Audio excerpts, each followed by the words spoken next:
XFM 104.9. Dandy Warhol's Bohemian Like You. It's the Ricky Gervais Show. With Steve Merchant. Yeah, exactly. And Karl, who's turned our microphones on. Can't believe it. Good to see you, Karl. Good to see you, Ricky. Cheers. Cheers. Now, in a fun-filled and music-filled show, we've got music and fun. Yes, looking forward to that. 2 hours, solid 2 hours. There's no gaps. There's nothing. There'll be no dead air. There will be adverts sometimes. There'll be adverts, yeah, but I mean, you know, that's what pays our wages, isn't it, really?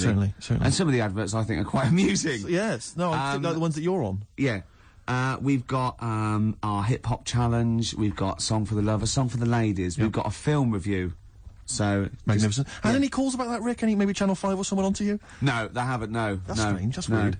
No, but I think it's a bit ahead of its time because it's very unique. Sure, because it's not like other film, is it? It's sort of like it's a bit out there. Yeah, anything caught your eye this week, Steve? Rick, I know that both you and I are kind of obsessed with these people who believe in people who can predict the future or have got contact with the dead or whatever. Yeah. And I know Mystic Meg's a bit of a nonsense, but people do take her seriously. And on the cover of the Sun today, Mystic Meg won me 15 million quid. Wow. Right, you're thinking that's a pretty amazing claim. I know that Karl believes in Mystic Meg and all that sort of rubbish, you know. You're thinking, wow, here at last is proof that she has got powers. And you wonder to yourself, well, maybe she predicted the numbers specifically, you know, that would be a hell of a... just to him. Yeah, which is incredible, which is absolutely incredible. And so there's this guy, lottery mad Tom Naylor, he's a lorry driver, right, he won 15 million quid. Yeah. He says, I always read my horoscope in the Sun and follow the advice. Basically, what Meg said was, keep a lottery ticket in a yellow mug to add luck. So you're thinking, well, okay, so he's kept his ticket in a yellow mug. That's still pretty extraordinary. Yeah. I didn't have a yellow mug, says Tom, so I put the pages of my map book, so I put the ticket in the pages of my map book, which is yellow. Right. He's used the yellow. No, he's used the yellow. Yeah, no, see, I don't know much about how Mystic Meg works. I'm assuming maybe there's some kind of pseudoscience that she applies. Yeah. I think if she'd said, put it near anything yellow, fine. Yeah. She said put it in a yellow mug. That's pretty specific. Yeah. From that, he's thought, well, I'll ignore Meg's advice. I always do what she says. If she says put it in a yellow mug, I'll put it in. She's had two sort of like, you know, points of reference there. The descriptive, the yellowness of the object, and the object itself. The noun should be a mug. Yeah. What's missing in the yellow book is the mugness. The mugness is one of the It's got lots of bookness, but it wasn't the bookness that gave him the 50 million. So, exactly. I reckon Mystic Meg won me 7.5 million. Right. Would have been a more accurate. Sure, sure, yeah. So, I mean, I don't know, Karl, do you think that that's pretty spooky? And weird, unnatural stuff? So, I'm just a bit livid today. I wasn't really listening to what you were saying. Not paying attention? Yeah, sorry. Okay. Do you want to notify us before, we ask you questions? You are giving to us, go on. It would have just been nice if you would have, like, warned me you were going to ask me about it. I'm just a bit livid. Go on, what about? Have I done something? Talk about no, not you two. Just a bit livid. XFM 104.9. Stand clear. Adam F, MOP. We all know whose dad Adam F is. Who was it again? We all know who's Adam F's dad of. We all know dads. Do we? Rick, can you keep filling? Because I've realised I've left my mobile phone on, and the kind of calls I'm going to be getting on a Saturday afternoon. Yeah, I'll just keep... no, it's just... Oh, that was Adam F and MOP, stand clear. We all know Adam F's got a dad. Oh, done it again. Do you remember the trivia quiz? I forgot it. Whose dad is Adam F? Elvin Stardust. Yes, Shane Fenton, that's what the F must be for. You're back. That's done. Yeah. Yeah, we wouldn't want to be... all the people that are calling you all the time. Oh, the ladies. Oh, God. Anyway, XFM 104.9. Rick, we're going to start now. We're going to start now. This is proper radio from now. Go. Go. Oh, there's a lot of pressure on me now. Yeah. I'm going to muck it up.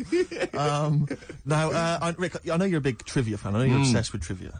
And I thought to myself, well, how can I entertain Rick on Saturday? Go on. So I was wandering around on the web looking for trivia, basically, that could entertain you. And you're a big animal trivia fan. I love animal facts. There's not much that you don't know about animals. Oh. But here's you're going to catch me out now, aren't you? No, well, I don't know. Here's one. I don't know if you've heard this one before. Ants never sleep. No, I know. Yeah. Oh, I know. And they've got alcohol in their blood, so they don't freeze and winter out. And that's why you never see a lazy ant. It's always working. It's drunk, but it's always working. They never sleep, but they do take a lot of fag breaks. Yeah, I know, yeah. I think it's because they can't sleep, because it's like noisy neighbours. There's about 1 million of them living sometimes in a room, and it must be very... But you see them carrying a leaf, and they see someone else, and they go, do you want a hand with that? And they go, don't be silly, you're carrying some 8 times your body weight as it is. He goes, well, you know, I've got another pair of hands free. Yeah. Give you a hand. Yeah, they're great. They're incredible. They're incredible. Yeah, I knew that one next. Okay, well, right, this is one I'm throwing right at you as well, Karl. There's only one bird that has a penis? It's not a joke. It's not a joke. It's not a joke. This is a genuine trivia question. I'd say... Oh. I'll say... I think I've seen one on this. Is it an ostrich? Right, you're going for ostrich, Karl? I'll go for ostrich as well. Right. Did you come up with that yourself, or...? Yeah, I was going to say that before you said it. Well, guys, you went for ostrich. Chicken? You're both wrong. It's actually the swan. The large chicken. Yeah. What? That's a bit worrying then, because I thought I saw an ostrich penis, so what was I looking at? I don't know, were you just examining it closely at the zoo? What were you... I was just... It's probably a strap-on. It was probably two leather ostriches giving each other one. Exactly. And that's how that can influence people. Things like that.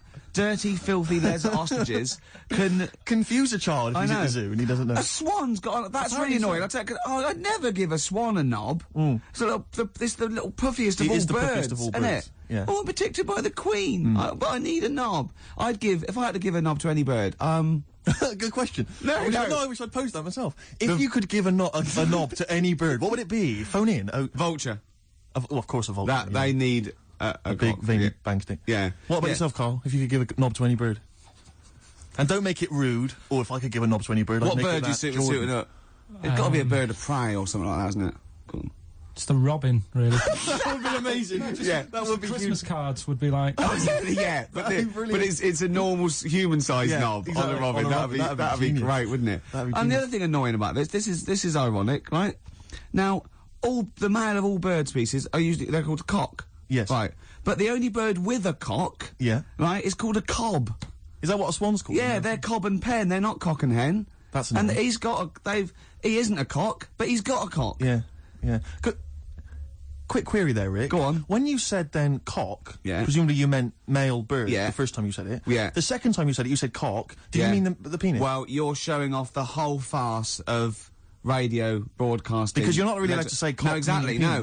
One cock would cause great offence. Yeah. The other cock's fine. Exactly. It's weird, isn't it? It is strange. It is strange. So, I mean, if I said now to you, I like cocks. Yeah. Meaning birds. Yeah, that's that'd be fine. Yeah. But if I meant penises, it would be a problem. If you like cocks and it was penis, yeah, that would be... Karl, do you like cocks? Do you like cocks? No. Right, okay, that's fine. I was asking if you like... No, I like, Yeah. Well, I'm a big fan of, tits. The small birds that come down and peck at you. Yeah. Yeah, you like tits and cocks. There's nothing... Tits and cocks. There's nothing wrong with... There's nothing... Karl, don't worry. There's nothing wrong with saying tits and cocks. When I said tits, I meant the little birds. Yeah, and when I said cocks, I mean the big birds. Yeah. Do you know, when, Go on. No, it's just that... It's when you're talking about tits. Yeah. At the milk. Do you... I like the fact they flutter away when they hear the milkman coming. Oh, come on. So when... What? What are you talking about? What are you talking about? No, when the milkman's coming, when he's walking up the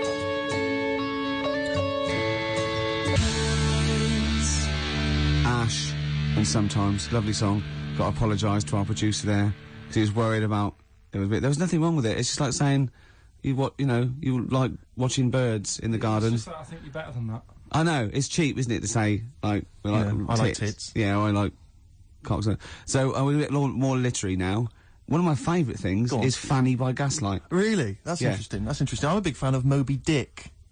The book, Moby Dick. Yeah, not the medical condition. There's nothing in No, it's the big, horrible thing that used to swallow semen. Yeah. Now, in the winter... Yeah. Steve. Go on. There's nothing I like more than to keep my hands warm in a muff. No, sure. You mean those kind of furry things that sort of classy-looking ladies... Yeah, posh ladies often put their hands... you know when you have a nice, party and they're all leaving... a winter party. And you might take the wrong hat or something. There's nothing I like more than to see two posh women with their hands in each other's muffs. Oh, that's always a And they're going, oh, this must be yours. Yeah, that is always funny. Yeah. That's always funny. Yeah. But, seriously, no, I'll start this, you're right, I've got a... I just remembered that my favourite Beatles song is Come Together. Yeah. Now, we're going to stop this now, Karl, because it's childish. You're right, I've got a philosophy degree, for Christ's sake, and it's about time. Who's your favourite philosopher? Do you mind me asking? Well, I would tell you, except when I ever talk about it, I go into a Cockney accent. Really? So it can be like, my favourite philosopher, I like a bit of Kant. Right. Is that Immanuel Kant, the philosopher? Yeah. That's strange. Yeah. That's strange. What's his name again? Kant. Oh, yeah. That can be weird. Can be strange. Look at Karl's face. Look at his face. Look at his face. Join in, Karl. Undo your trousers. We'd be like Stan Boardman when he told the Fokker joke. Yeah, we won't do local radio again for 10 years. Ian Brown, dolphins were monkeys. Yep. Before that, don't know what that was. I'm still pissed off that swans have got cocks. Yeah. It's a waste. It's a waste of a knob with a swan. I know what you mean. They don't know what they're doing with it half the time. Now we've got some great. Do you remember? We're stopped all the silly innuendos now. But do you remember? I think it's because they've got a long neck, and to balance them properly in the water. Balance. What are those things that boats have underneath? A rudder. No. No. Yeah. You know the keel thing. Yeah. The big. Maybe. Yeah. Do you know what I mean? It might be. He might be right. Yeah. Balance. What about? But ducks would need one as well, wouldn't they? Ducks don't. Because they've got short necks. Oh, I see what you mean. It's the necks. Yeah. So hold on. So do you think that's long necks, long knob? Don't look at me, Gervais. That's Steve. I know. No. Sandy Tossfeg's got a tiny cock, hasn't she? But she has got one, which is interesting. That's libelous. Yeah. I'd just like to say now that Sandy Tossfeg has never had a knob. No, she's not.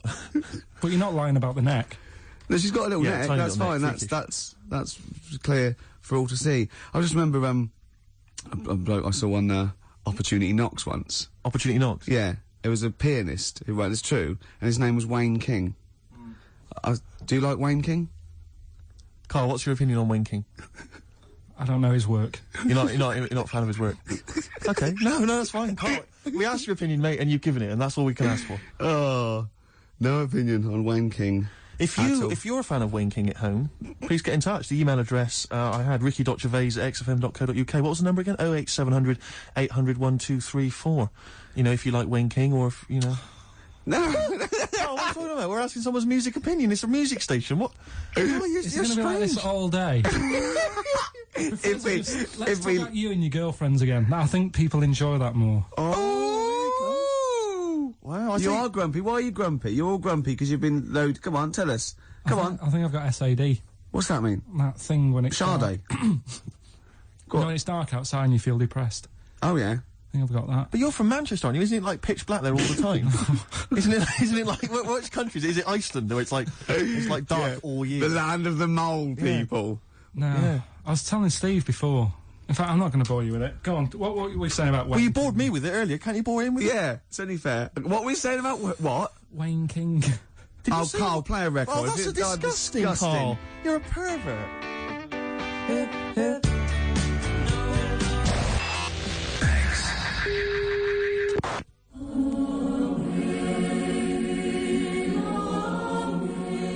Hello.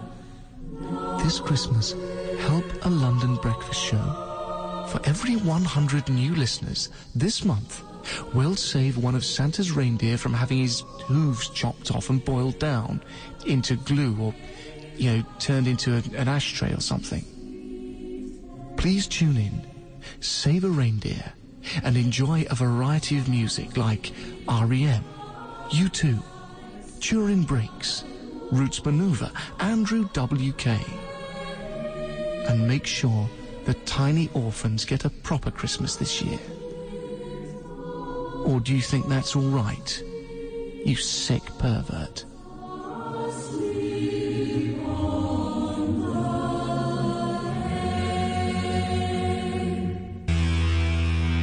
Liquido, play some rock. That's what we're doing, Steve. We are indeed. Before that, Weezer, Island in the Sun. Can I just ask Karl a quick question? Yeah, why does he swear so much on radio? No. Karl, did you see that film last night, Gaylord Say No? Yes. Oh. What were you watching that for? Yeah, weirdo. Oh, you're always going to lose with that one. Rick, did you see that film last night, Gaylord Say No? No. Ooh. Oh, no. Yeah, you're a Gaylord. Oh. That is actually the official way of finding out if someone's gay. That's how Oscar Wilde got caught. That's exactly how he got caught. Yeah, they went, well, we got no evidence that you are homosexual. Anyway, cheers, my lad. Oh, before you go, Oscar, see that film last night? Gaylord Say No? No, take him away. Yeah. Take that bender downstairs. Take him out of my sight. That is how they got him. Yeah. That's the official way. Yeah. Children in Need last night, Rick. Oh. watched a bit of it. Did you watch any of it, Carl? It's awful. It is pretty bad. It's the worst thing ever. I mean, I've said this before. The thing about Criminal Need, it makes the whole country and BBC One for one day into just one big school fete. Yeah. Do you know what I mean? It's so pathetic. The entertainment is ill thought out. It's just boring. I'd prefer it if they just made everyone pay £1. That'd be fine, yeah. And they make more money and we wouldn't have to sit through it. Just add it to the licence fee. But surely that's... Yeah, exactly. Surely that's just a taxation that we should, But that's as opposed to going through this nonsense of seeing people from West End musicals who aren't selling come out and do a song. Yeah, of course. God. But it's just that they may as well... Because I know there was Terry Wogan at one point going around the audience with a bucket, just rallying it, getting all members of the audience to put loose change in a bucket. This is national television. Yeah. And I'm watching... They've already had to sit through 3 hours of rubbish. Now you're making them pay for it. Does he get paid?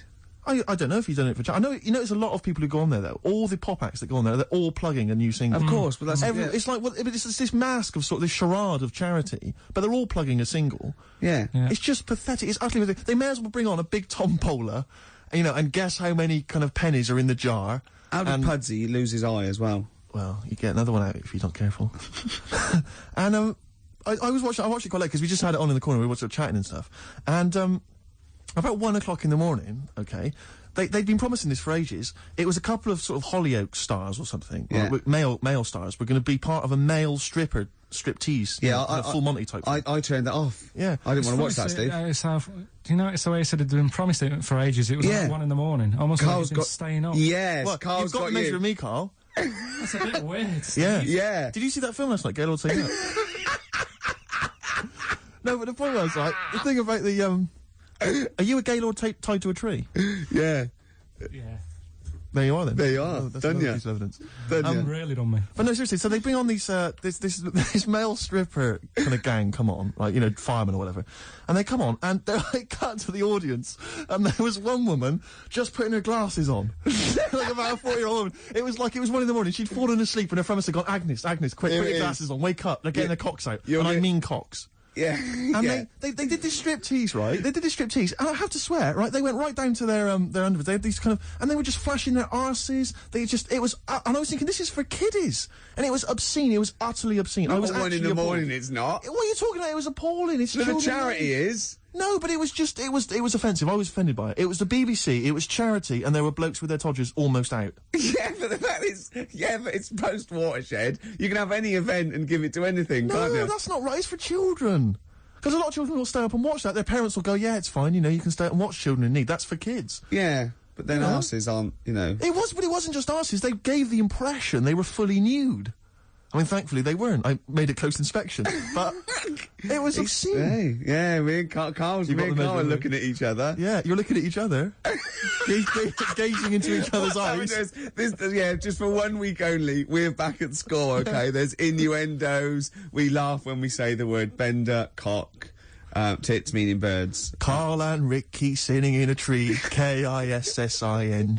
Rick, have you been enjoying Bubba Sparks' current hit, Ugly? You're ugly. Oh, I'm ugly. Ugly. A song which means nothing to me, actually. I can't relate to it at all. I have. What do you make of Bubba? I like Bubba. He's a sort of down south kind of rapper. I know where this is going. I bet you've got a little bit of Bubba in your hip-hop challenge. Well, we did have the hip-hop challenge a couple of weeks ago, but I lost. So basically, we're just playing a favourite hip-hop track of ours, aren't we, each week? And this is my selection. It's from Bubba's current album. It's not the hit, Ugly. It's, the album's actually called Dark Days, Bright Nights, and I believe this song, presumably, comes from that title, because it's called Dark Days, Bright Nights. Enjoy it, Rick. I will. Bubba Sparks, Dark Days, Bright Nights, title track of his current album. Rick, what do you make of it? I love it. Do you enjoy it? It's great. It's hypnotic. It's, the chorus, is that a song? Sounds like Stevie Wonder? It does sound like Steve. I don't know. I haven't got the, inlay sleeve to hand. I can't tell you. Does anyone know? Maybe they could call in. Rick, I'd love to give out the number. In fact, I will. 08700 800 1234. Ricky.Gervais@xfm.co.uk, who is providing the chorus for Bubba Sparks' Dark Days, Bright Nights, 104.9 XFM. Wow, from Bubba Sparks to Sparky Bubs. Those Sparky Bub boys swayed. Hey, slick.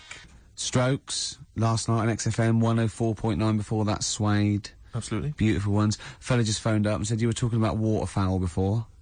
The only bird with a penis is the swan. And he said that it was worried him about the ugly duckling. They'll go about, he turned into a swan, but ducklings, they're not called ducklings, they're called cygnets, I pointed out that the swan in question didn't understand, because he thought he was a duckling. Yeah. And that all the other ducks sort of laughed at him because he was all gangly and everything. But he turned into one, and he realised, oh, I was a swan all along. Yeah, the ugly duckling story got me through so many bleak nights as a child. You couldn't wait to one day turn into a swan. Still waiting for it. So you could have a knob, presumably. So you can have it, yeah, cool. Yeah, because, look, Carl, look, don't worry, 'cause it's a nice little, no one's going to complain about this. This is lovely, childish, lovely little innuendo. There's nothing nasty or vicious, there's no anyway, hate. off air, you're a different kettle of fish. You were trying to get us with the Gaylords joke. Yes, he was, and he tried to do this. We'd done the Gaylords. Did you see that film last night, Gaylords Say No? Karl, trying to get his own back, went, did you watch Gaylords last night? Brilliant. It's got to be, did you see that film last night, Gaylords Say No? And then you say no, and we all point and laugh. Oh, I was going to ask you, is it true he's leaving Friday? Robinson Crusoe. Nice one. High five, Rick. Oh, he got you right. He got you the right one there. I don't know what that means, but he did. Anyway. Yeah. We were talking about children in need, Rick. Oh, yeah. And, Karl, what's wrong with you? He's just got it. Go on. Yeah. We were talking about children in need earlier, and as I say, I'm not a fan of it. And this is a couple of years ago. I was working, and I had to drive up to Blackpool. Oh, yeah. And so it was Comic Relief night. It was a Friday night. And we were listening to all the different kind of BBC radio stations, so they all cover Comic Relief. They all sort of link up as one big thing. And I think this was maybe like sort of, I don't know, BBC Solihull or something. And they've always got like, they've got this one guy in the studio doing all the DJing, and there's some bloke who's sort of outside the BBC with some kids and whatever else, kind of doing a live link up. And the guy outside was Steve Baxter. I forget the name of the DJ inside. I love the fact you remember this man's name. Well, it's important because we're listening, and the guy in the studio, he's there and he's chatting away, and he's going, got a signed picture here of the Spice Girls. All the girls have signed that, so the highest bidder gets to win that, and you have that. And I seem to have run out of words. He just said, I seem to have run out of words, and we were like listening, like, okay, and he just went, I seem to have run out of words. I wonder if Steve Baxter's got any for me. And Steve Baxter's just outside, like, obviously not ready, just going... Didn't have any words either? Yeah, no words. Well, who's got all the words, then? It was wordless. I don't believe it. He's probably used up too many words in the first hour. Exactly. He just used all the words up. And he didn't want to repeat himself. Exactly. So he just thought, that's it. There's a hideous blunder. So we were enjoying that and the work of Steve Baxter. And we were driving along, and then we were driving, and we got stuck in this jam on the way up to Blackpool. And I saw this kind of white Mercedes, like, a couple of them. I thought, it looks quite swank, you know, and I'm swank. And I drove up, we were driving up behind it, and the number plate was something like, I can't remember exactly, but I think it was something like Orv 1. I'm thinking, interesting, Orv 1, you know. So we're driving alongside, who is driving? No, actually, it wasn't a driver. There was a guy driving it, in the front seat, asleep. Green Dog. Keith Harris. Really? Keith Harris was there. Orville, as I recall, on the back seat.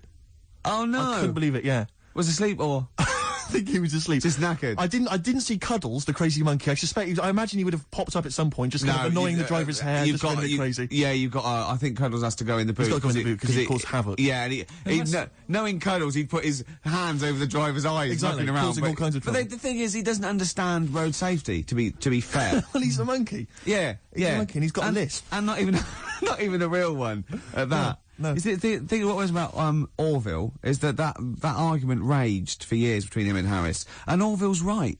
He can't fly. He can't fly. Yeah. So I'm worried that Harris will lull him to full sense of security. But you can fly. Yeah, and then when Harris is out, Orville will climb onto a chair, onto a windowsill, basically think he can fly, and just plummet. Yeah. To his death. Just a quick point about Orville. I'm surprised he's still not potty trained. Because he's been wearing that nappy of his for years. I know. He can talk. He's mastered the power of speech.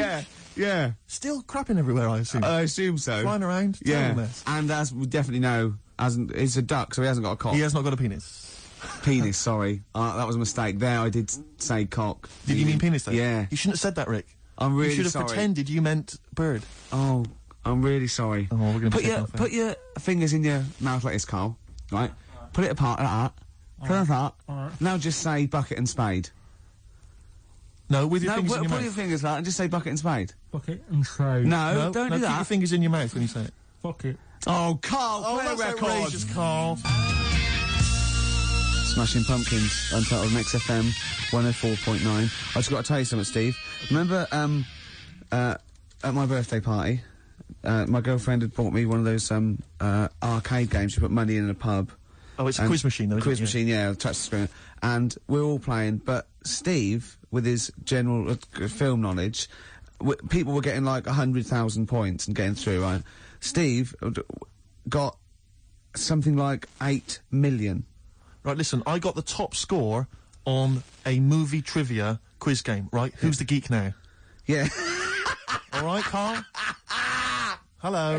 No, but it was impossible. And I tried it, and for like months after, I just thought, I've just got to knock him off the top. And I did it all the other categories, and I was best at rock. Let's say that. But by no means is, you know, the gap between a friend of mine and a friend of yours, Johnny Camden, the lovely Irish comedian, came round last night, had a couple of goes. He got something like 30 million. That's mental. That's madness. Yeah. In fact, you're right, because, Johnny bought this comic, right? He loves Doctor Who, and he bought this comic, and Steve, he left it there, and Steve got a post-it note on every page wrote geek. Yeah. Johnny gets it home, reads it on the tube, and there's geek written on every page. That's the sort of vicious man Steve is. He can hand it out. Do you know what I mean? Imagine him calling you a geek. What must that feel like, to be called a geek by Steve Merchant? What do you think, Karl? Every week he has a go at me, anyway. What are you talking about, a go at you? You're having a go at me every week. 3 weeks. What?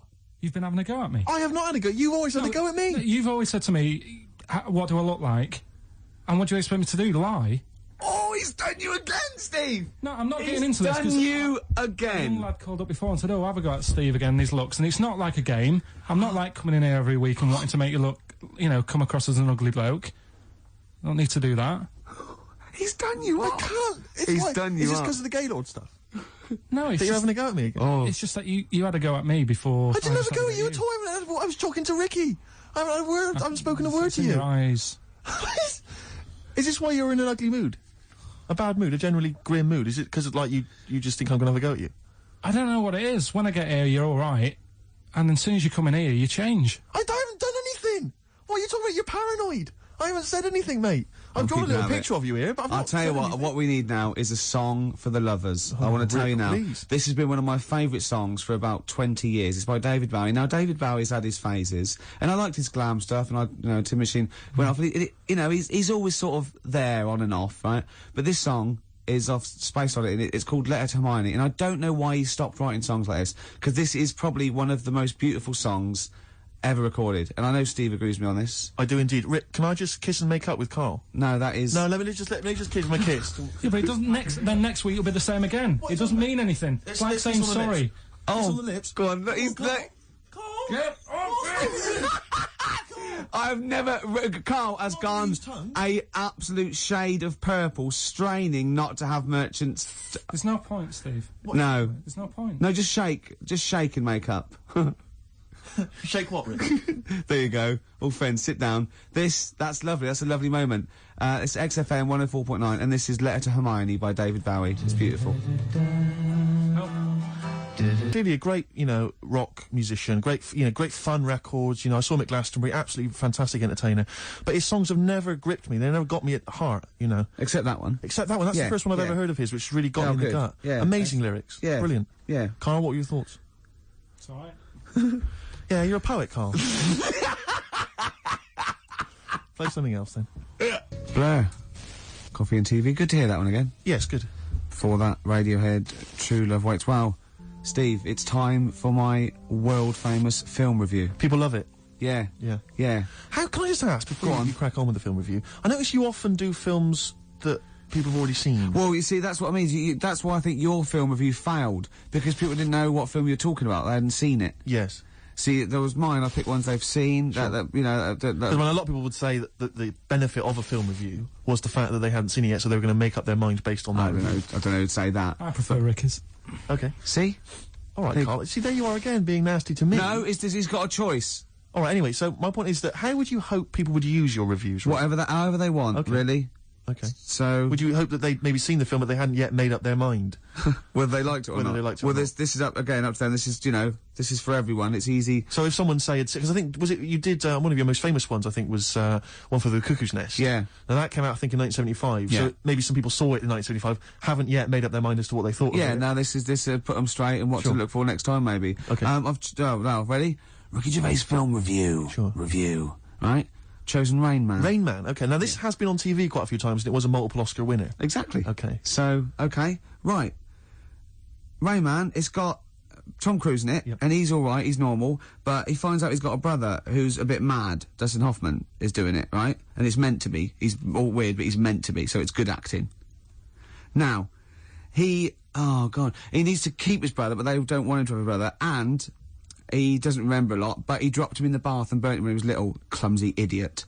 But then he finds out he can make a bit of money, so they get the same suits, and they go bet 2 for good, well, because he's got special powers. So he can know what the roulette. He wins that, and he drops some toothpicks. He knows how many there are. And he recognises the waitress just through the book. He's got all his football cards. Don't put them out of order. Don't go in the telephone box with him, he smells. And get him back in time for Jeopardy or watch it. Anyway, then they slap his head and get worried. Qantas don't crash. So he's got all that. And in the end, he doesn't, I don't think, but at least they've met each other. Yeah, yeah. Of course, Rain Man, a film about autism, which is strangely appropriate, I think, when you're reviewing it. Anyway. What would you give it out of 10? Oh, 9. Okay. Thanks very much for that. Useful? Yeah? Have you seen the film before? No, I will now. Okay, jolly good. Well, excellent. New Order. 60 miles an hour on XFM 104.9. Well, quarter of an hour to go. Yep. We've still got your song for the ladies. Song for the ladies coming up. Time now, though, Rick, for Under the Covers. You've got me covered. Cover Me Bad.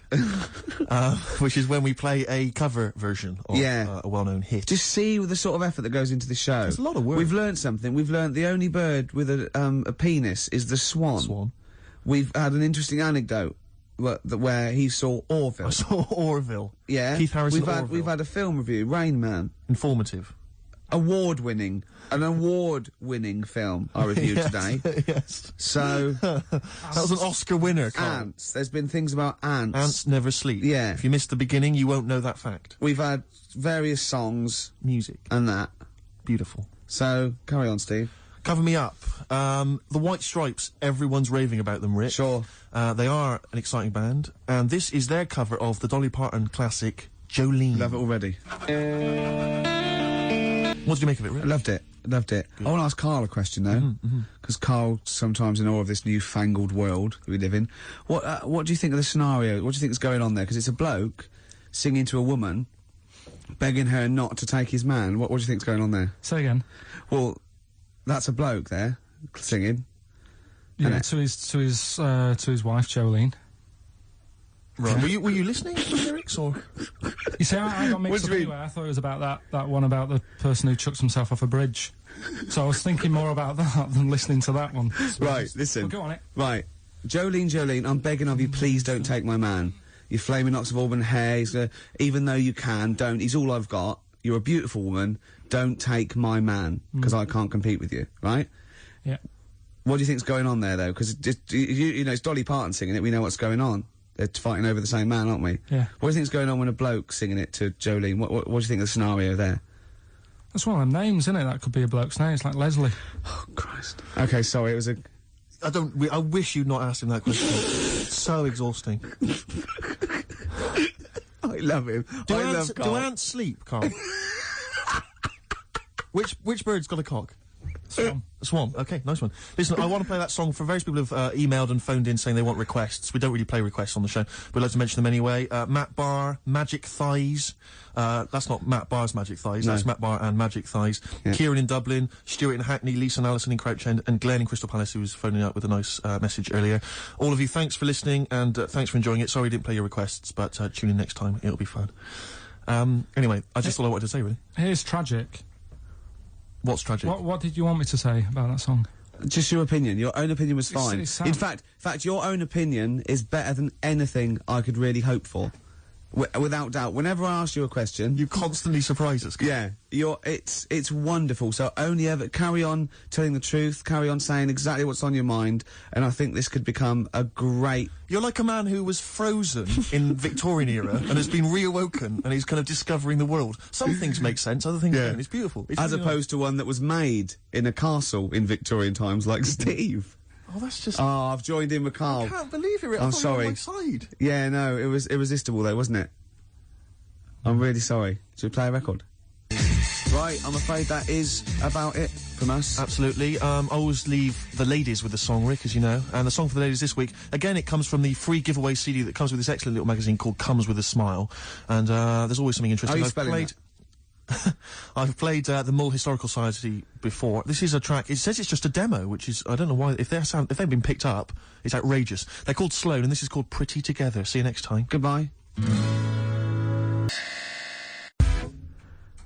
Some 41 and in too deep. If you're listening now, you're in too deep. It's the Ricky Gervais Show. Run for the hills. Oh, no. Classic. Yeah. With Steve Merchant. Yeah. Whose birthday it is today. Yeah. So someone never listened before and they heard that link. They're thinking, great, it's proper radio at last. XFM 104.9, just gone 1:05. Steve, do you want some great music today? I'd love to hear some great music. Well, I've bought in some good stuff. I've bought in Oasis, we've got Radiohead, I've got some Dre, I've got some Alba, I've got some Jimmy Webb. I'm looking forward to that. Yeah. You know, we're keeping it real. Oh, absolutely. Yeah. I've got Charlatans, I've got Nirvana. Any Sade? There's no Sade. No, that's a shame. No, but I've been looking through the library and I have found 4 non-blondes. Brilliant. Looking from yesteryear. Looking forward to that later, Rick. Yeah. It was Karl, it was you that worked out the maths and worked out I was 28, because they just worked out I'm 27. You are 27. No way. Yeah, I asked you, didn't I? And I said... But what I sort of questioned was, I said, well, if you're 27 today, that means last week you were 26. Well done, yeah. That's irrelevant. So therefore you assumed that I must be 28 then? Yeah. Whereas I assumed you were using, you know, your knowledge of maths, such as it is. I wouldn't do that. No, sure. Wow. I actually got lost in that conversation because I genuinely didn't know what he meant would mean last week you were 26. I don't know what that meant. I don't know what it meant. Wow. Well, it is Steve's birthday. But he would have been 26 last week. Sometimes you genuinely frighten me because it's those staring eyes. There's nothing behind him. It's this little bald head. Looks like Davros looking at me. Genuine fear on his face when he enters into a conversation with another human being. What bit don't you understand? If he's 27 today, he would have been 26 last week, and he doesn't look 26. He didn't look 26 last week.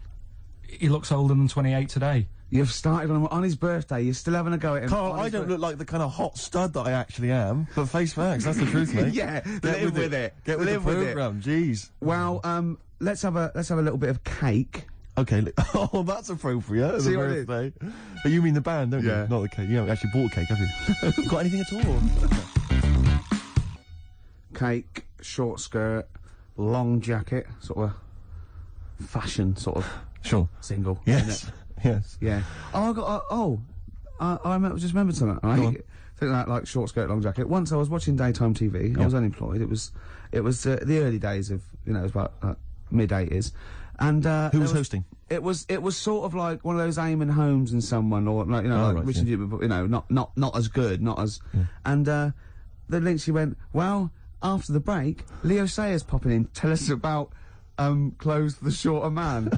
I stayed tuned. He came on. He went, Leo Sayer? Yeah. He went, wear a short jacket. Why wear a short jacket? Optical illusion. You're going, well, that jacket, it couldn't be a foot long, because that'd be mad. So it's 2 foot long, so he's 6 foot. So I'm looking at him there. I'm looking at him. Don't get too close. Just look at the jacket. How tall are you, Leo? Well, work it out. Yeah. This jacket's presumably about... Isn't it? Yeah.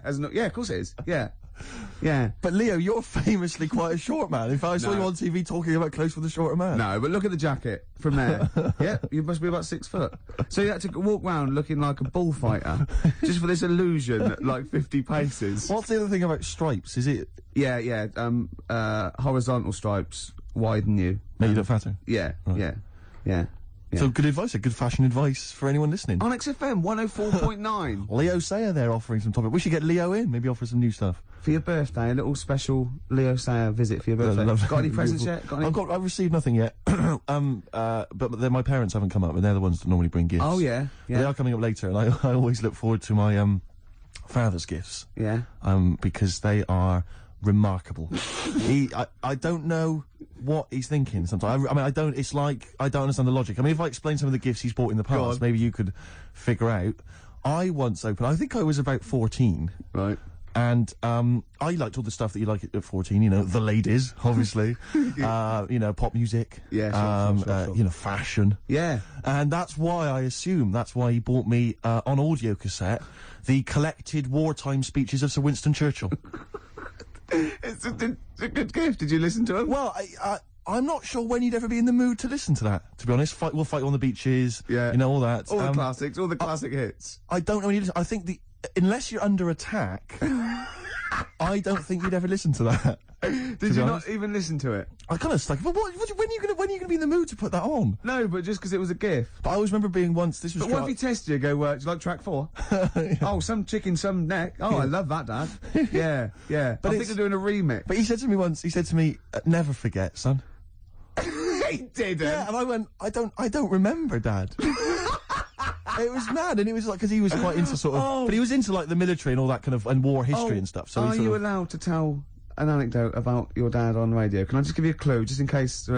Can you tell the thing about the shed?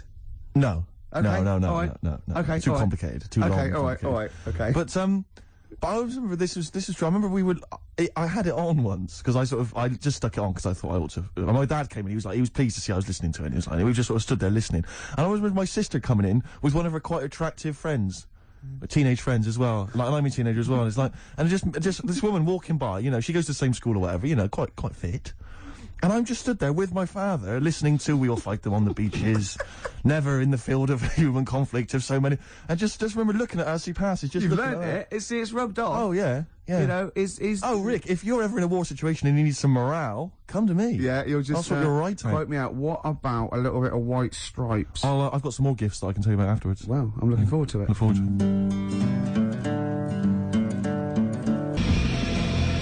Oasis, Morning Glory, before that White Stripes, Hotel Yorba. Oasis, of course, I think got in the, have you been watching that VH1 Top 100 album? I have indeed, I've enjoyed it.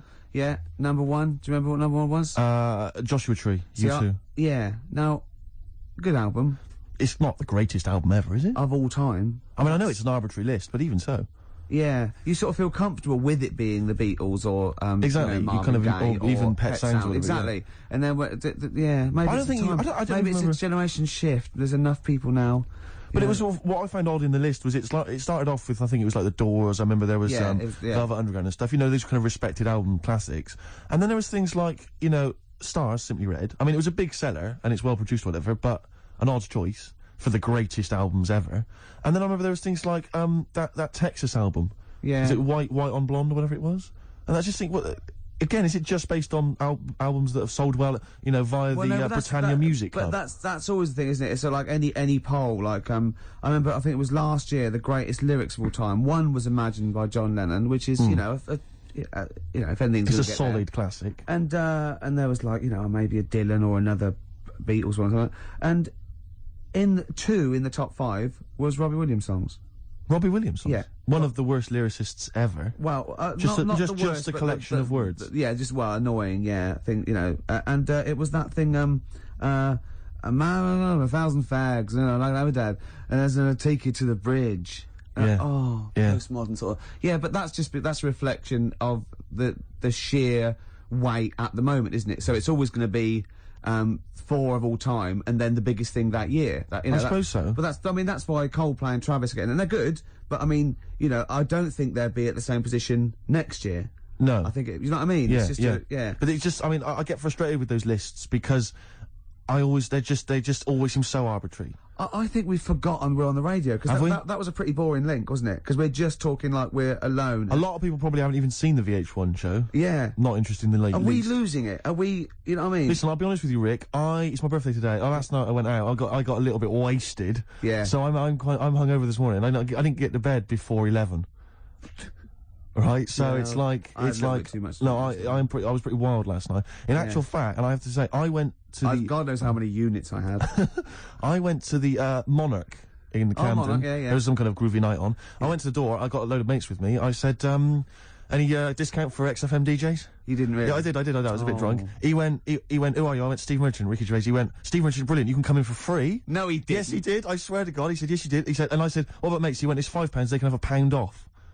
He said, and I think basically, but basically, Rick, I think I also agreed that you'd DJ there. I can't remember, but if the guy is listening, he can maybe let us know if I promised that.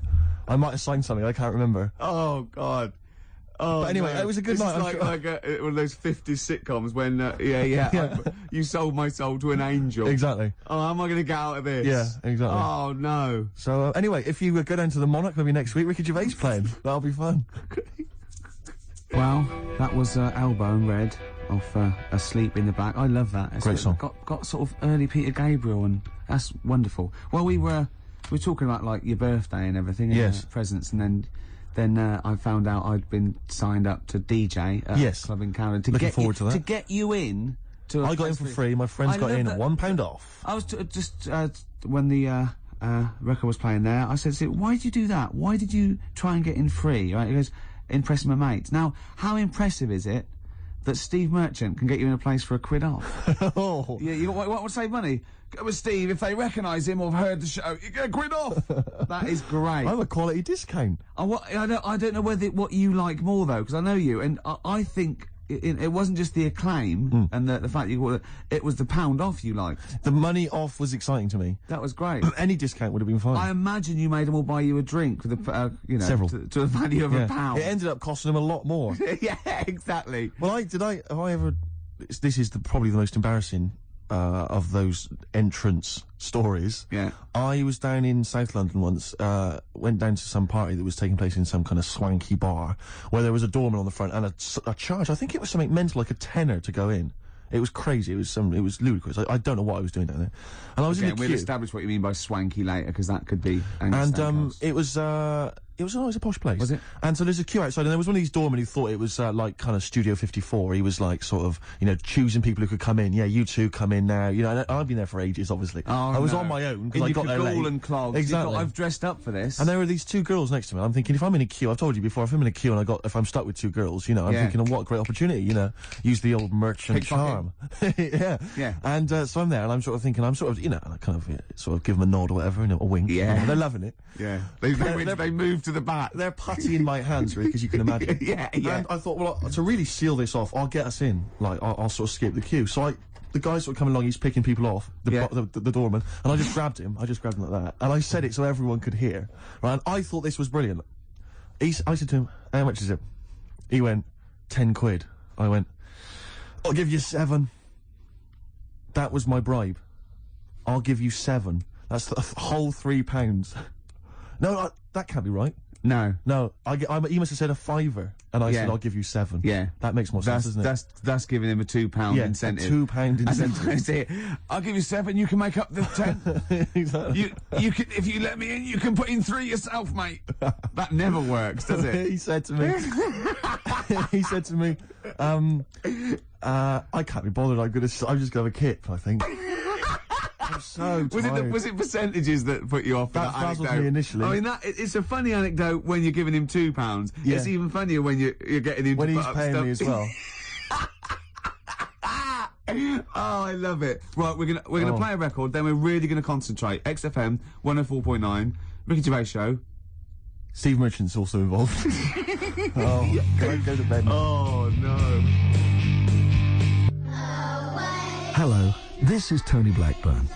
It's the time of year when I like to help somebody far less fortunate, or dare I say talented, than myself.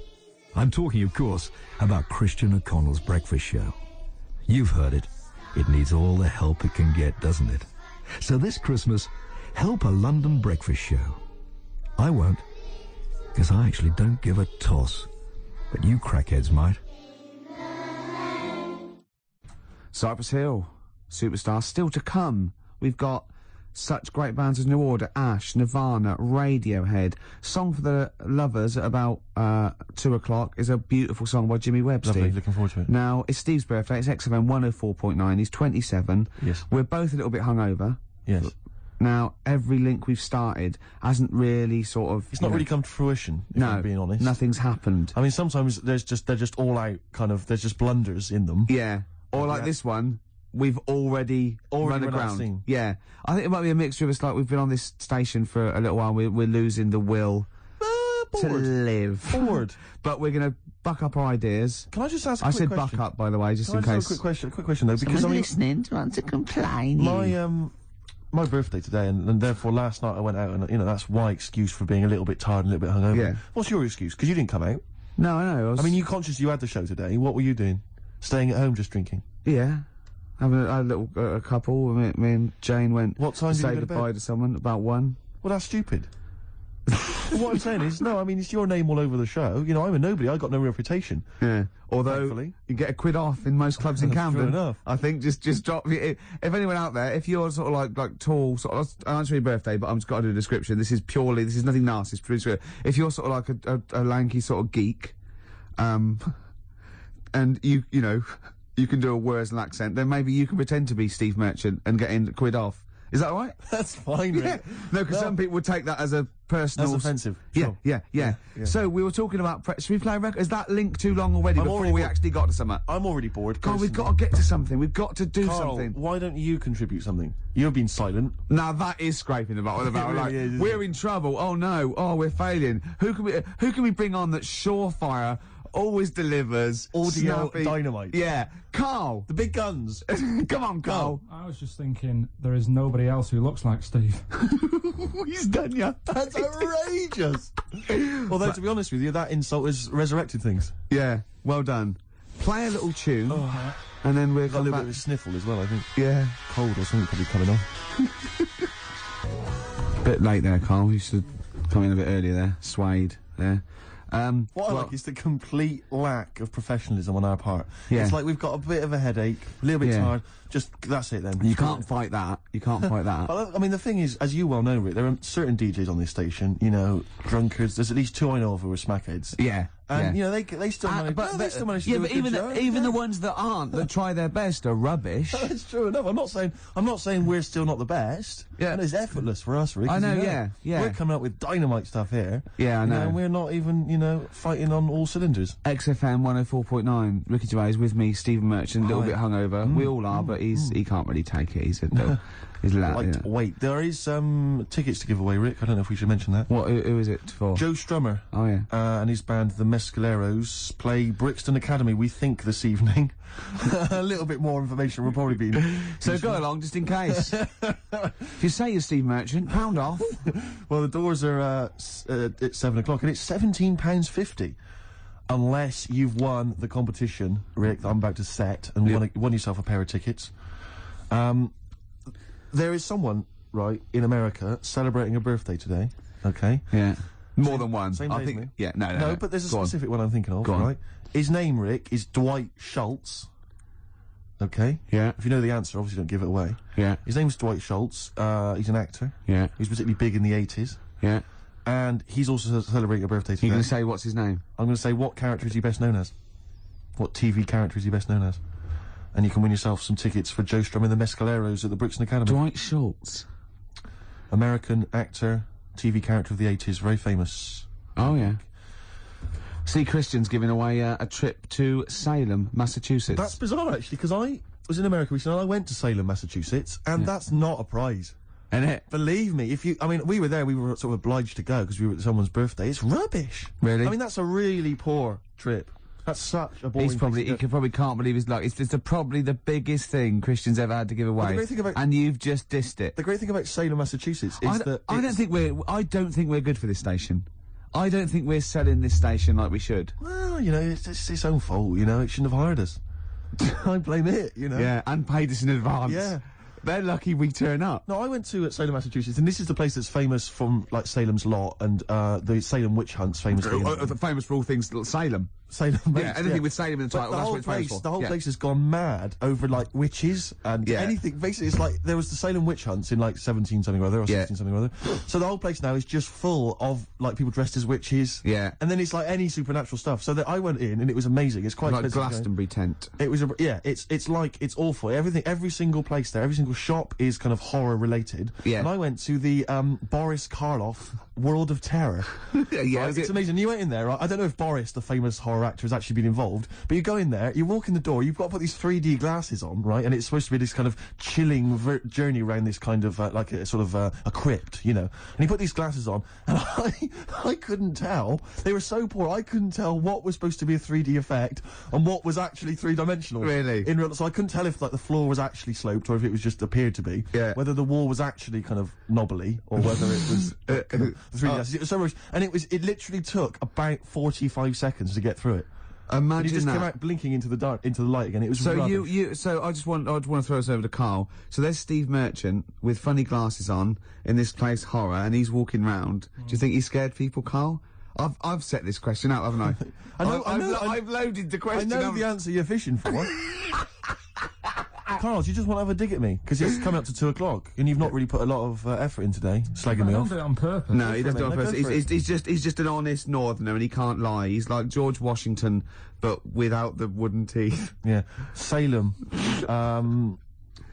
I didn't mean We've to say... lost it again, haven't we? You didn't mean to say Salem. This is such bad radio. Was just this the is word really... that was in the tip of my tongue. Genuinely, this is bad radio, it's awful isn't it? Radio. Quick. Oh, yeah, my mate went to one of those things, in the West End where you walk around and it's aliens and they jump out at you. Right. Right?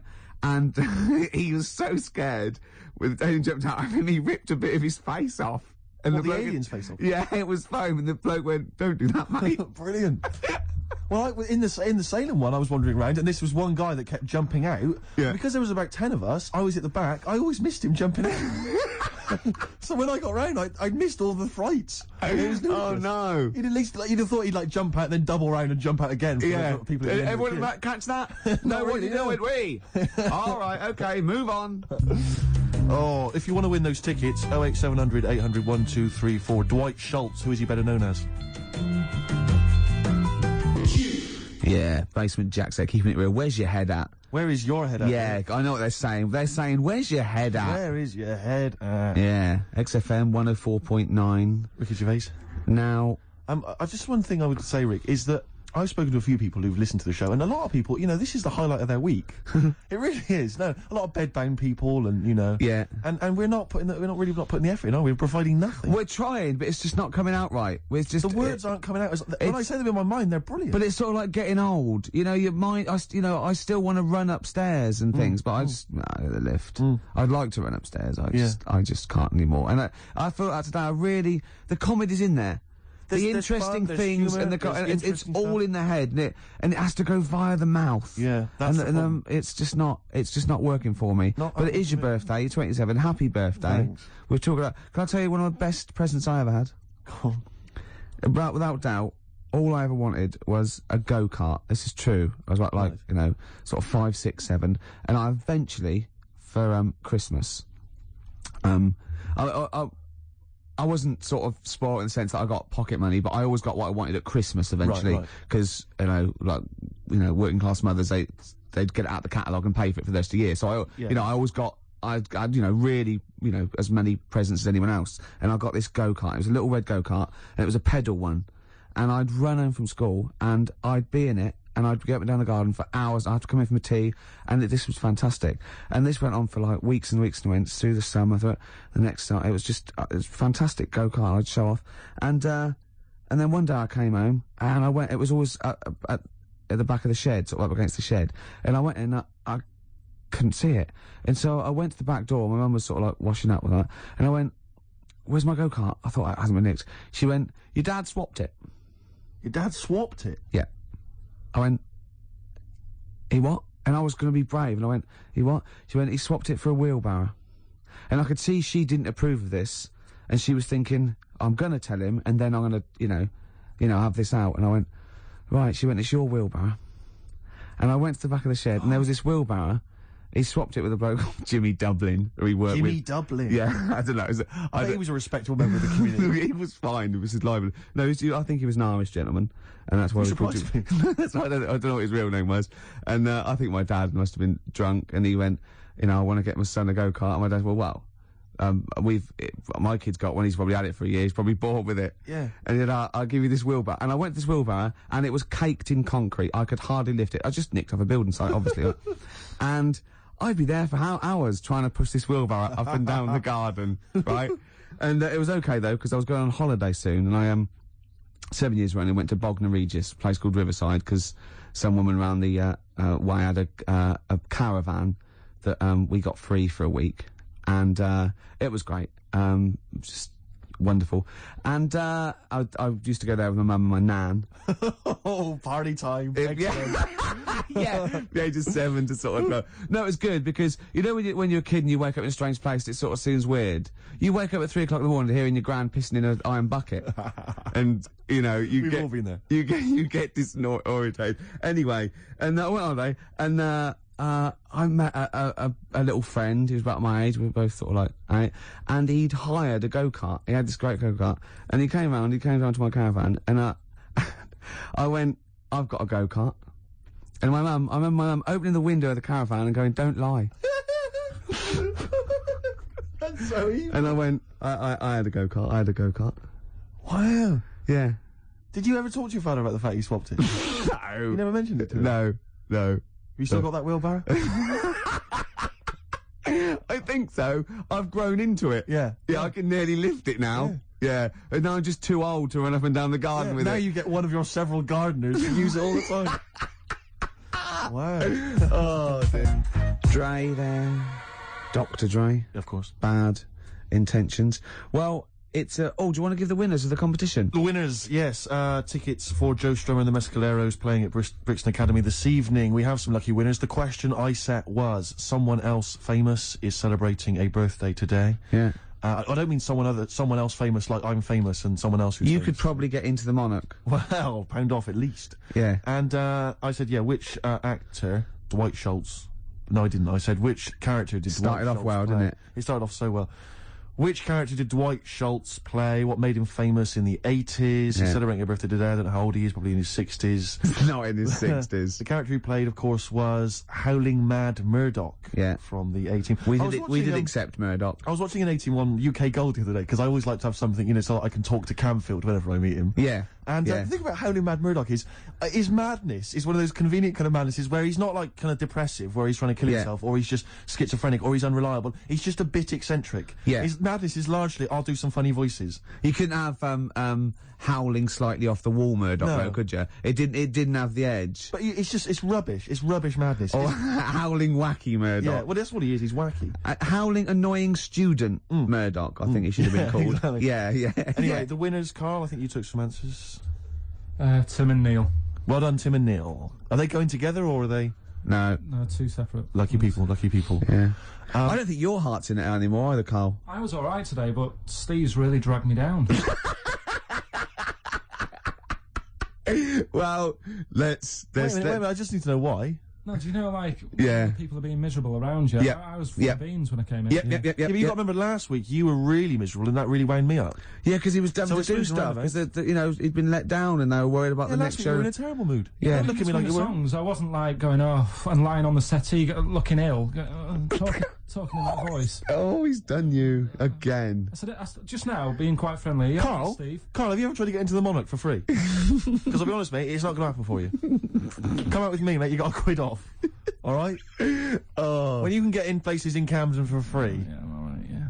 Oh, yeah, he's done you. Right, now it's time for Song for the Lovers. Now, this is one of my favourite songs of all time. You'll know this song better done by... That was nearly a sentence. Oh, come on, that was nearly a sentence. What's his name? Glenn Campbell. It's Galveston. Oh, yeah. This is the man who wrote it. This is the original. This is Jimmy Webb. Oh, yeah. With Galveston. From what I can work out, I think it's about a bloke who goes off to the Vietnam War and he's missing his bird. And I've brought it down, haven't I? I've brought it down a tone by saying bird. It's a beautiful song. It was irony. Just play it. Galveston. It's beautiful.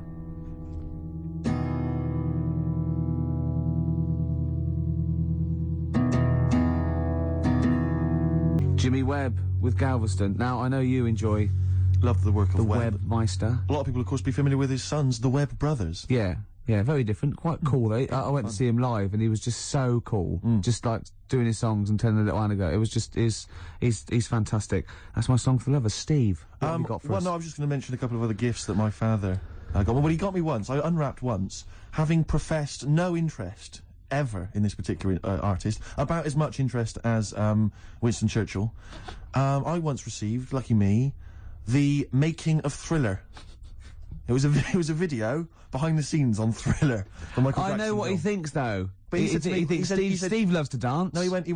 You love music and you love films. Yeah, no, that's a film. Yeah. Yeah. But, I mean, I've never professed any interest. I mean, I don't think it even had Thriller, the actual film, on it. It was just the making of Thriller. Really? Behind the scenes. Michael Jackson dancing around. And John saying, Landis. Yeah, it was rubbish. Well, that's not very nice, is it? But what did you say when you opened it? Brilliant. Brilliant. I love Jackson. Can't wait to watch this. Can we watch it now, I said? What did he say? No. He's so ungrateful, really. Yeah. Because I can't remember a time my dad bought me anything. It's always my mum who bought it, and my dad would give her the money. Yeah. You got Ricky who's lost his go-kart. You've had a video bought for you and you're still not happy. I just think it's selfish. It's not so much that I appreciate the fact that there is a gift. I think it's the fact that the gifts are arbitrary and can be bought in the shop that's opposite the place he works. Tell Karl what you got your mum for this. Well, listen to this, Karl. You'll love this. Right, it's the thought that counts, right? So I suppose if you say that the thought that counts is the fact that he went and got anything at all, that counts. Okay, fair enough. But he phoned me up. He said, "What should I get your mother?" Right? It's her 20th wedding anniversary, right? What should I get her? I said, well, I'll tell you this. This is a great idea I'd heard from somewhere else. Why not get her, pay for her to have a makeover, you know, and all this sort of treatment, you know, and the beauty treatment and that. She'll love that, you know, then take her out, give her a meal and stuff. He went, okay. So he hangs up. I speak to him on the day of my mum's birthday. I say, what'd you get? He said, I got something. I said, do you go for the makeover idea? He went, not exactly. I went, what'd you do? He went, I bought her a trowel. A trowel. I went, a trowel? He went, yeah, for the garden. I went, it's a trowel. You've been married 20 years and you got a trowel. He went, it's stainless steel. I said to him, it's a trowel, Dad. And he went, do you think I should have got it engraved? It is mental. And I went down to see them, right? And I went in the lounge and literally, imagine it, like, it wasn't this, but imagine, I got in there, he'd bought this trowel, right? And he'd also bought her an industrial-sized tin of coffee. You know those big-sized ones you have in like, hotels? How did he say she loves coffee, Steve? She loves coffee, Steve, he said. I love the fact that that's meant to be, like the whole family didn't use it, like she keeps that by her bed. Yeah. Like she's in Stalag 13 or something. This is my coffee. So imagine walking into the lounge, right? She's there, she's got the presents that my sister's bought and that. A trowel, just holding a trowel and a tin of coffee. And me walking in wondering, I wonder if there's anything sort of that she regrets in her life. Mental. Oh, that's lovely. She loves coffee, Steve. She loves coffee, Steve. Oh. She loves the garden. Karl, what's the worst present you've ever had? You see, we don't really celebrate birthdays in our house, so... Where are you from? What planet are you? What do you mean you don't celebrate birthdays? Are you here from another world observing? Like, trying to blend in, but not quite managing to pull it off? I'm not that fussed about it. Right. You know what I mean? It's... Yeah. My mum and dad's are on the same day. And I think that just was like... That's a bit weird, isn't it? And their anniversary. And... Well, they got married on their mutual birthday. But Karl, can I just... And Christmas. But Karl, there's a difference between you saying... What do you mean their anniversary's on the same day? Of course it's on the same day. Yeah, and the birthday. But, Karl, what I mean is that... you say that you don't really celebrate your birthday, but presumably you have received some presents at some point in your life from your parents. Or anyone. Yeah, Okay, well, we'll come back to you later. Yeah. Thanks. Let's play a record. Karl, have a think about that and we'll come back to you later. Thanks very much. Ash and Sometimes, they've won me over. They have indeed, yeah. They've just got they've got to be the band they always wanted to be, I think. I'd have written them off in the early days, but no. Me too, Steve. Just goes to show. Karl, any thoughts on what gift you've perhaps once received that you can joke about now, but was tragic at the time? No? No. Not really put the thought in then? Didn't have that many presents, so... Always thankful for what you got. I was grateful for. Yeah. Rick, would you love to hear from the listeners if maybe they've received some amusing gifts? No. No, I wouldn't. So, what are you doing tonight? You're going out for a little meal with your parents? Yeah. I thought you were coming. Yeah. Right. Yeah. Good to know. Yeah. Any suggestions as to where we could go? I mean, maybe people would like to phone in, because I've got no idea. It's got to be largely meat-based. I found they'll only really eat meat. Do you know, the steakhouse near me, it's closed down. Brilliant. That's one. There's lots more to go. Let's not stop there, people. Come on. I used to look across and think, is that a bingo hall? I know. It's or bright. somewhere to eat? Yeah, neon. There's at the back. Right at the back had cocktails, and you know, just imagine. Who's in there for a cocktail? Imagine you going in there with a DJ sitting there. Ladies. Hi. Be fantastic. Go on. Carl's got something to say. I can tell. What? Is there a chance that your dad's like on the way into London now and has heard you say, "No, yeah, he got me this and he got me that," and You could be like nipping to a shop now to buy you a rake and thought... yeah, just think of that. Oh, that'd be terrible, wouldn't it? Or the making of the bends. Yeah, he'll probably turn up and say, I was going to get you a gift, Steve, but then I got high. And we'll all laugh. Cultural reference. Yeah. Right, this link has run out of steam again. Yes, but don't worry, because I can salvage it. Go on. Because it's time for Under the Covers. Cover me up. Oh, you got me covered. Between the covers. Between the covers. I like covers. Cover songs. Yeah. And this was done by someone else. And it was...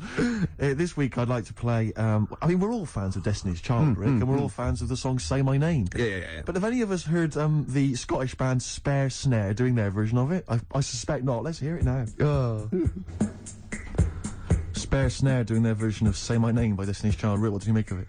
Do you remember Raw Sex that used to be in French and Saunders? Was Roller River on as well? Yeah. Is that basically what it's like? It's a bit like that. Do you think maybe the cover version section's running out of steam? If that's what we're playing. I think we should only ever do sort of 6 weeks a year on radio. Right. And then, you know... and people will kind of remember that. It'll be beautifully preserved in their memories. Yeah. You know, like Benny Hill used to do one show a year. Right. You know what I mean? Imagine how awful it would be if you'd like do it every week for 2 hours. I don't think you'd have been so successful, to be honest, Steve. I think he'd run out of ideas. Rick, I know that you are tired of coming in every Saturday and doing the show. I know I am, and I suspect many of the listeners are. But maybe we should leave it to the listeners. You know, if they want us off the air, maybe they should just email, fax, phone in. That'd be... I think everything should be like that, though. Vote whether you want to, you know, like a binary sort, like, you know, up against someone knocks... Like Winner Stays On in pool. Yeah. I hate that, Winner Stays On in pool, in pubs. It's just horrible, fascist, isn't it? You want to play with your mates. You don't have to beat a bloke with one tooth who just plays pool all day. Yeah. Costs him nothing, and he has 93 games. Of course you're not going to beat him. He's a professional by the end of the evening. Okay. XFM 104.9. Oh, Merry Christmas. For Hero by Les Fleur. Great bloke, Les. Yeah. Worked with him in Blackpool. Weird. Had very high voice. Can't grow a beard. Yeah. But, yeah. I'm joshing. Probably pronounced Les Fleur, innit? Les Fleur. Yeah. We know all that. Oh, we know that. We know that. You noticed all those huge posters advertising Christine O'Connell's breakfast show? They're all over the place now. They're mainly on the tube. You wouldn't know, Gervais. No. What with your driver and everything. Imagine if they'd spent the kind of money they must have spent on those advertising our show. I know. And those people were tuning in, and today's show is what they heard. I was actually thinking, right, because we do care in a way. Yeah. We couldn't get over it today, you know. Just to word to the kids, this is what alcohol can do to you. Yeah. It's a sobering lesson. Yeah, it is. Yeah. But I thought, what if this was our first ever attempt at radio? Think how gutted we'd be. We'd go, we're not right. What worries me is it's like, I don't know, it's like in my sort of hangover state, it's like I've kind of woken from a dream, and I've sort of thought to myself, all the stuff we're saying today is what we normally say week in, week out, and we think is brilliant. And it's today we've done it, and it's rubbish, and it's like we've seen the truth. Oh, yeah, it might be. See, so an alcohol can just not as interesting or entertaining as we thought. See, yours could be BSE as well, though, because I know you're worried about that. I think. Yeah, because you just ate beef, didn't you, for the first 15 years? Largely just beef, yeah. Beef and milk. Yeah. Mainly uncooked. It was just, you know, they just wheel a cow in. From the cow. Yeah, just suckle it from the cow. Now we get complaints about that. We will indeed. I always wondered if Bruno Brooks ever got complaints, actually. When he once played Rage Against the Machine, Killing in the Name of, and he must have dozed off or something because he didn't realise all the swearing, you know, F you, I won't do what you tell me, and he just left it playing. He probably wasn't. And listening. It was the UK top 40, and it was just, you know. He probably, of course, he probably did get complaints. Where is he now? Good point. Doing internet radio, which is of course where we'll be next week. Yeah, if we buck our ideas up. Quick question. Go on. I just realised who Karl looks like. Moby. He does. Not the first person to say that. Yeah, suddenly just dawned on me then. Yeah. So if Moby's one of those people that I think's fantastic. Every time I see him, everything he says I agree with. He's lovely, and I just can't get into his music. It's bad. It's like I feel that it's like a mate you can't say, oh, I give it up, because I think he's fantastic, and I want to go, why don't you do something else? For more I bored myself then. If you've got a pop star that you'd like Ricky Gervais to pass comment on, why not get in touch? Yeah, Rick, what are your views on Rick Witter from Shed 7? Rick Witter, I like their effort. Okay. I think he's quite, got a nice hair. What about Chakademus and Pliers? What was their hit? Tease me, tease me, tease me. Anyway, more of that next time, I'm sure. Oh, that's it. Are we straight to the song for the ladies now? Yeah, song for the ladies. Yeah, Should we just get it over with? Yeah, let's knock this on the head. Song for the ladies this week, one of the best tracks on Hour of the Bewilderbeast by Badly Drawn Boy. It's, of course, Magic in the Air for all the ladies. Bye. Steve, just back announce that for us. Yeah, from the album Princess Superstar that was Princess Superstar and Untouchable Part 1. Did you enjoy it? I really enjoyed it. Good. So I'll tell you what, I had two of the ingredients that I look for in a record. It was both fly and dope. High five, man. Yeah, okay. You're sweet, man. Coming up, I've got my film review. Looking forward to it. It's a great one. It's a great film. I've got a song for the lovers any minute now. Sure. And probably loads more chat. Yeah, there will be. There will be. PJ Harvey, This Is Love, XFM 104.9. It's Ricky Gervais show, isn't it? With Steve Merchant. Yeah, but you're going to keep quiet now, Steve, because I've got to do my world-famous film review. Looking forward to it. Yeah. I know you criticise it, because you say I do sort of like films that aren't on, current release, or that I sort of just do the plot, or, but, Have you taken that criticism on board? I have. Good. This week's Ricky Gervais film review is Jungle Book. The Jungle Book? Yeah. That was made in, what, 1968? I don't know, but listen, shut up, right? It's a good review, right? Right, for people who either have heard it or haven't, you might learn something. Sure. Because it's sort of my take on it. Has the review begun yet, or...? No, it's good from now, yeah? Okay, Go. Right, the little kid, he's in the jungle, right? But he knows the bear and the panther, they're good friends. But it's dangerous because you got to watch out the tiger and the snake. Now, the reason is, they don't mind him, but he's human and he can make fire, they can't. That's why he's sort of in demand, even though they've conquered the power of speech, they can't make fire. And then, the orangutan gets him. Now, he's in trouble. But the bear puts coconuts on and makes himself look like it, then they fall off. They've got to get away. But then he meets, a girl, and then they're not, Okay. Do you write these yourself? Yeah. Or you don't get a professional to do it? Right. Oh, no. Okay. And what would you give that one out of 5? It's 9. That's a 9 out of 5. Strong review there. A strong film then for you. One again. And you'd recommend that for friends and family? Yeah. Okay. Just on video or DVD or in the cinema. Okay, good. All right. And the film again was? Jungle Book. Jungle Book. Jolly good. All right, thanks very much for that. Well, now it's time for Song for the Lovers. This is the Smiths, and last night I dreamt that somebody loved me. Good. Okay, cool. Yeah, lovely.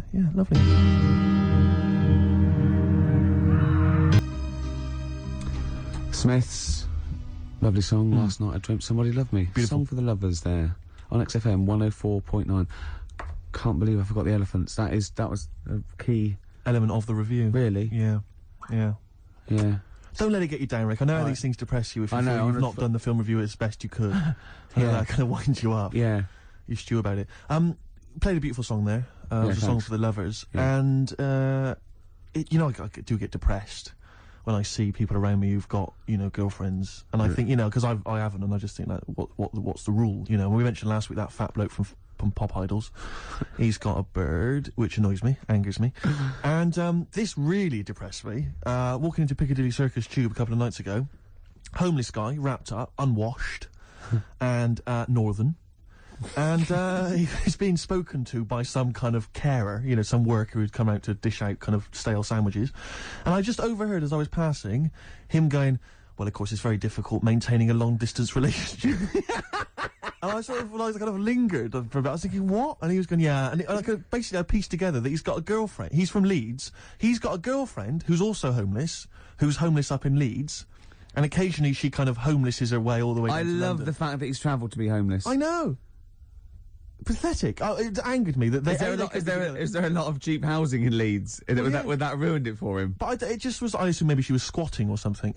But it was like... And it just depressed me because it was like, not only is he homeless, but he's got a homeless girlfriend, but the homeless people are finding love. Yeah. Do you mean it's so... that's really depressing, Karl, isn't it? Unless they both became smackheads together or whatever. No, Karl's found love on the street before, haven't you? How's it going with your bird, Karl? Are you married? No. How long have you been out with her? Going out with her? 7 years. Because, you're quite a simple man. Yeah. You're sort of a simple in a nice way. I mean, you're like Helen sense. from Big Brother. Yeah, you're sort of nice enough, but I look normal. Well, yeah, you sort of do. But you could be one of those that just suddenly go mental with a pen. Yeah, do you know what I mean? Stab people through the eyes. Yeah, you sort of look normal, but if I wouldn't really want to wind you up to a point of frenzy. How did you meet your girlfriend? Through work.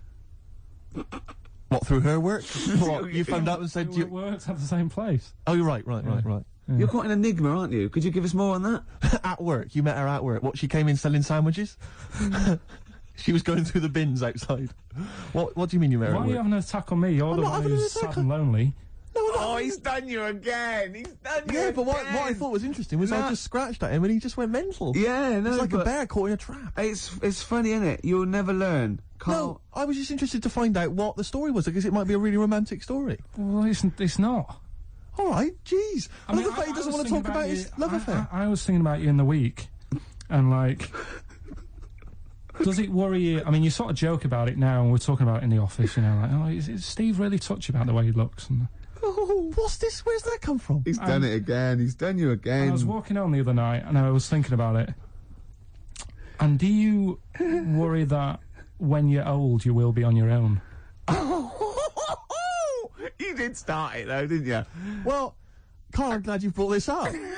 Because I mean, for me, you know, a lightweight, frothy entertainment show on XFM on a Saturday afternoon is exactly the place where I want to discuss the desperate, lonely future that's inevitably coming my way. Oh, God. I'll tell you what will cheer you up and forget all that. A bit of Embrace. Oh, one of the most hated bands. Hives, Main Offender. Before that, Embrace, Make It Last. I know you don't like Embrace much, but that's a nice tune. Yeah. They do cut a nice little chorus. Sure. And I think their heart's in the right place. Okay. Yeah, very nice. What could you do better? I was mucking around. That's always fair. No, I was thinking there's not enough avant-garde stuff. I just did this, right? There's a little spring on the mic. What does that sound like? Does that sound good? I haven't got my headphones on. Does that sound good? It sounds brilliant. I was thinking of doing that and just sending it to John Peel.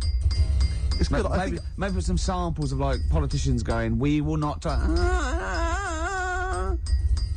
feel it's more a B-side at the moment. But, I mean, it's strong. I think it's... Yeah, you could work that up. But that's without strings or anything, without... Yeah. Sure, that's without... You know, I mean, that's just kind of a basic demo. Yeah. When you've worked that up with a decent producer. Yeah. Man alive. Still coming. We've got Radiohead. We've got What are these fellas doing? There's a couple of... It's quite noisy. It's just distracting. Yeah, there's a couple of fellas behind us, taking pictures. I don't know why it takes two of them. I think one of them just got, a couple of hours out of the office. Yeah. They're from the... what are you from? X-Mag? X-Ray. X-Ray. What's X-Ray? It's the XFM magazine, Steve. The XFM what? Magazine? And where's that go then? Is this available in shops? Is it just a giveaway thing? It's kind of giveaway, bit of information on bands. Right. Gigs are coming out. How is it available? Who gets it? It's in top magazines. You're really selling it, Karl. You're obviously a fan of the magazine. It's all right. Yeah. I don't want to make it...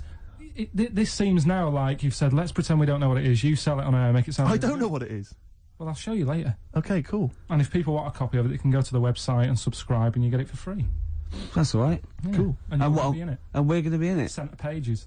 I don't look my best. I don't dress for radio. And, Well, it's okay, because I'm photogenic, so I'll make up for whatever you, I'll push you forward. Rick, I don't know if you were aware of this, but we have some tickets to give away.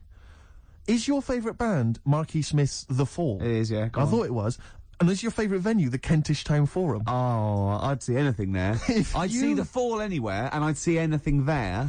So if you're telling me The Fall are there, we're not giving away, Steve. I'd like those for myself. Rick, I'm just trying to remember if your favourite support act of late is Schindler. Oh, no, I hate them. I'm not going. Give them away. Okay, so the doors are at 7:30. Doesn't say when it is. Tonight. I'm only Is it joking, tonight, is it? Schindler. I'm only joking, by the way. To Schindler, the lads in Schindler, if they think I'm being a little bit nasty. It's tonight. It's 7:30. The tickets are £11.50 in advance. I'm assuming there's probably some still left, but we have some to give away. How many we got to give away? It just says 3 pairs. 3 pairs, is it? Have you, talking of Schindler, you know the people that make lifts?